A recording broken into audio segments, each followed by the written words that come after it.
बड़ी खबर आपको बताएं, पीएफआई के ठिकानों पर एटीएस और एनआईए की रेड पड़ी है और यूपी में अब तक 8 संदिग्धों की गिरफ्तारी हो चुकी है। लखनऊ से 2, बाराबंकी से 1 संदिग्ध गिरफ्तार हुआ है, जबकि वाराणसी और बहराइच से 2 संदिग्धों को गिरफ्तार किया गया है और गिरफ्तार संदिग्धों के पास से गोपनीय दस्तावेज बरामद हुए हैं। ये बड़ी जानकारी आपको दे रहे हैं। यूपी एटीएस और एनआईए ने उत्तर प्रदेश से popular front of India PFI से जुड़े 8 संदिग्धों को पकड़ा है। लखनऊ के इंदिरा नगर से 1, वाराणसी से 2, बाराबंकी से 1 और बहराइच से 2 संदिग्धों को एटीएस ने गिरफ्तार किया। वहीं गाजियाबाद में पीएफआई के संदिग्धों को पकड़ने गई एटीएस की टीम के सामने संदिग्ध के घर की महिलाएं खड़ी हो गई। उन्होंने एटीएस के वांटेड की भागने में मदद की और उसे मौके से भगा दिया। ये कार्रवाई गुप्त सूचना के आधार पर की गई। अलग अलग शहरों में 4 टीमें एक्शन मोड में हैं। सूत्रों के मुताबिक पकड़े गए संदिग्धों के पास से कुछ गोपनीय डॉक्यूमेंट और लैपटॉप भी अब तक बरामद हो चुके हैं। हिरासत में लिए जाने के बाद अब एजेंसी इनसे पूछताछ करेगी। देश में आतंकियों की मदद के लिए जगह जगह पर फंड मुहैया कराने वाले पीएफआई से जुड़े लोगों के ठिकानों पर छापेमारी हो रही है। बड़ी जानकारी, ताजा अपडेट आपको दे रहे हैं। 8 संदिग्धों को अब तक गिरफ्तार किया गया है। पीएफआई के ठिकानों पर एटीएस एनआईए की रेड पड़ी है और आपको बताएं कि अब तक 8 संदिग्ध जो कि गिरफ्तार किए जा चुके हैं। यूपी में अब तक 8 संदिग्धों की गिरफ्तारी की खबर। लखनऊ से 2 संदिग्धों की गिरफ्तारी हुई। अब देखिए कहां से कितने संदिग्ध पकड़े गए उसकी जानकारी आपको दे रहे हैं। वाराणसी से 2 पीएफआई के संदिग्ध गिरफ्तार किए गए। बाराबंकी से बात करें तो 1 की गिरफ्तारी हो चुकी है। बहराइच से 2 संदिग्धों की गिरफ्तारी की खबर है, जबकि गिरफ्तार संदिग्धों के पास से गोपनीय दस्तावेज बरामद हो चुके हैं, इसकी जानकारी है।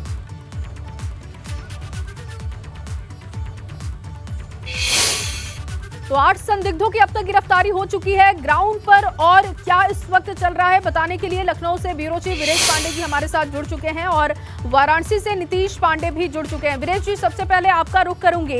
एक बड़ी साजिश जो कि नाकाम की गई है और एटीएस की तरफ से 8 संदिग्धों की अब तक गिरफ्तारी हो चुकी है, और क्या खबर महत्वपूर्ण इस पूरी खबर पर?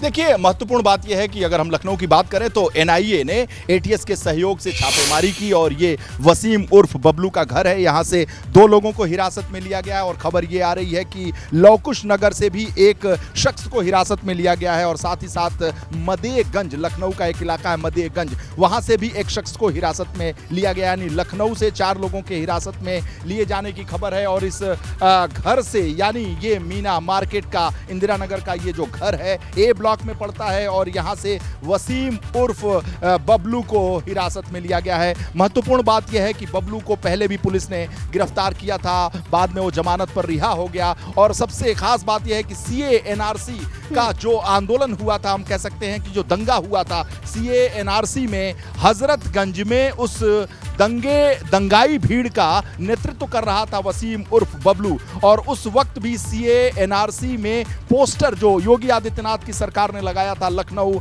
के हर चौक चौराहे पर जो पोस्टर लगाए गए थे उसमें वसीम उर्फ बबलू के पोस्टर लगाए गए थे और साथ ही साथ इसके ऊपर इनाम भी घोषित किया गया था। सीए एनआरसी में पीएफआई का प्रमुख सदस्य बबलू जो है, वसीम जिसका नाम है, वो शामिल था और उसे जमानत पर रिहा किया गया था। और पुलिस ने कई बार इस इलाके में रेकी की, छापेमारी की, कई बार इसे घर से उठाया गया। लेकिन रात में जब एनआईए की टीम यहां पहुंची तो लखनऊ पुलिस को भी जानकारी नहीं थी, यहां के गाजीपुर के थानाध्यक्ष को भी जानकारी नहीं थी, यहां के सीओ को भी जानकारी नहीं थी, यहां के एसीपी को भी जानकारी नहीं थी, यहां के पुलिस कमिश्नर को भी जानकारी नहीं थी। एनआईए ने गुप्त ऑपरेशन किया है और महत्वपूर्ण बात है कि एटीएस के सहयोग से ये ऑपरेशन किया है।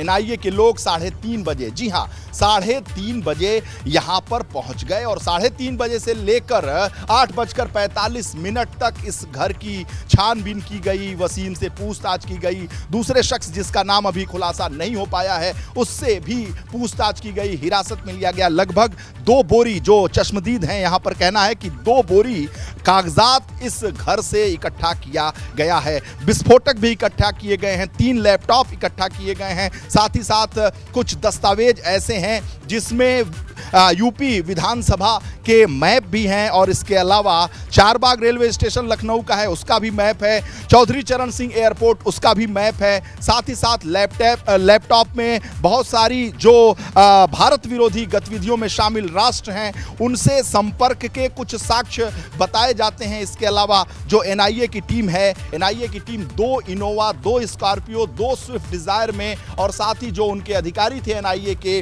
वो 2 जिप्सी में बैठकर यहां आए थे। साथ ही साथ सीआरपीएफ अर्धसैनिक बलों को भी बुलाया गया था, 2 ट्रक अर्धसैनिक बलों को भी बुलाया गया था। इस इलाके को चारों तरफ से बैरिकेडिंग कर दी गई थी, किसी के आने जाने की मनाही थी। घर वालों से यह कह दिया गया था कि शांतिपूर्ण तरीके से आप यहां बने रहें और एनआईए ने यह ऑपरेशन एटीएस के सहयोग से किया, एटीएस का जो सहयोग रहा और साथ ही साथ एनआईए की टीम जो दिल्ली से आई थी और एनआईए की टीम ने जिस तरीके से यहां पर काम किया है बिल्कुल। और विदेश की वाराणसी से भी गिरफ्तारी हुई है, 2 गिरफ्तारी की जानकारी मिल रही है और हमारे साथ नीतीश भी जुड़े हुए हैं, उनसे अपडेट लेते हैं। नीतीश, क्योंकि 2 गिरफ्तारी वाराणसी से हुई है, उस कनेक्शन के बारे में, उन लोगों के बारे में और क्या जानकारी आपके पास?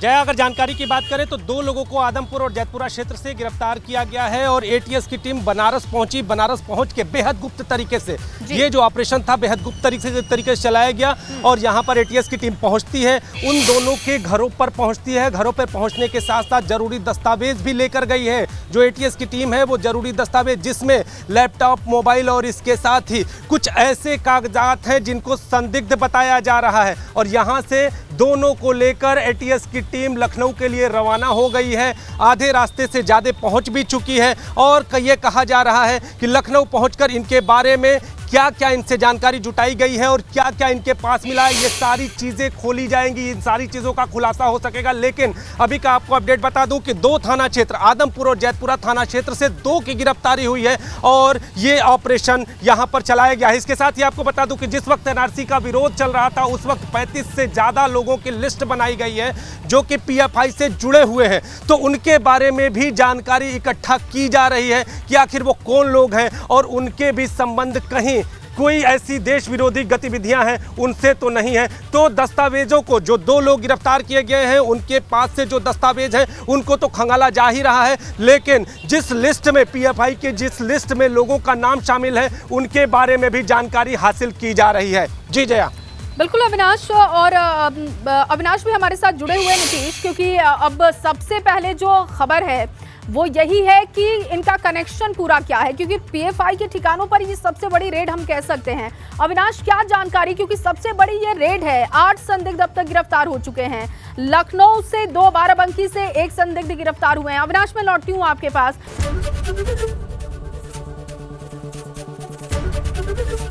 एबीपी गंगा, खबर आपकी, जुबान आपकी।